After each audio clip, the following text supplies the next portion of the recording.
Ohio State House passes sweeping legislation to deal with the coronavirus pandemic. One of the stories you'll find in Capital Letter, the daily newsletter from cleveland.com. And Jeremy Pelzer with the website joins me now to discuss. Jeremy, it's good to see you. Great to see you. Let's hit on the key components of this bill. First, it extends the mail-in balloting from the canceled primary. What's the new date? The new date is April 28th. This will be a mail-in primary for most voters. So if you haven't voted already, you'll have to print off an absentee ballot application and mail it in, and then you would be given a postage-paid ballot to send in to vote. Now, that date has some significance. That is the date that the Ohio Democratic Party preferred. Is there any opposition to this date, though? There is. A number of voting rights groups and also elections officials have come out against it. So among other things, they're concerned that April 28th is too soon to turn around an all-mail statewide election.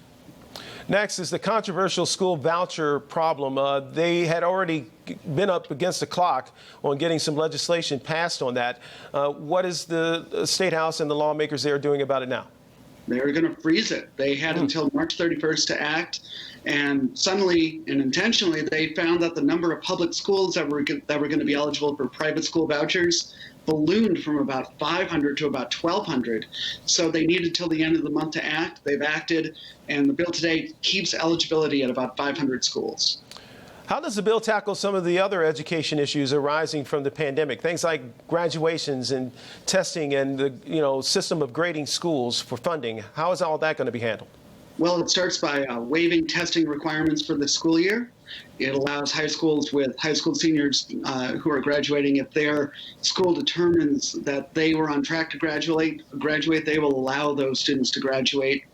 And it's kind of like keeping business as usual, even though schools are out for 3 weeks, at least.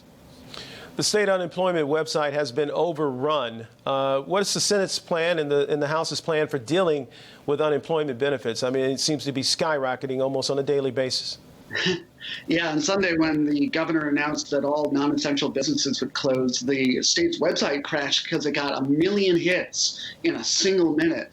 So state workers are trying to get more servers and bandwidth to address that to make sure it doesn't crash again. But in the meantime, the legislature's plan codifies a couple of executive orders that the governor imposed a few days ago. It waives the typical 1-week waiting period to get benefits. It also waives the work requirement that you have to be looking for work while you're getting these unemployment benefits.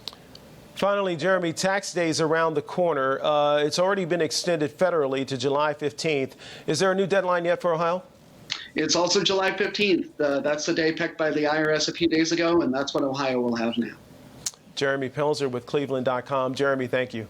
Thank you. And if you would like Capital Letter delivered to your inbox, just go to cleveland.com/Capital Letter.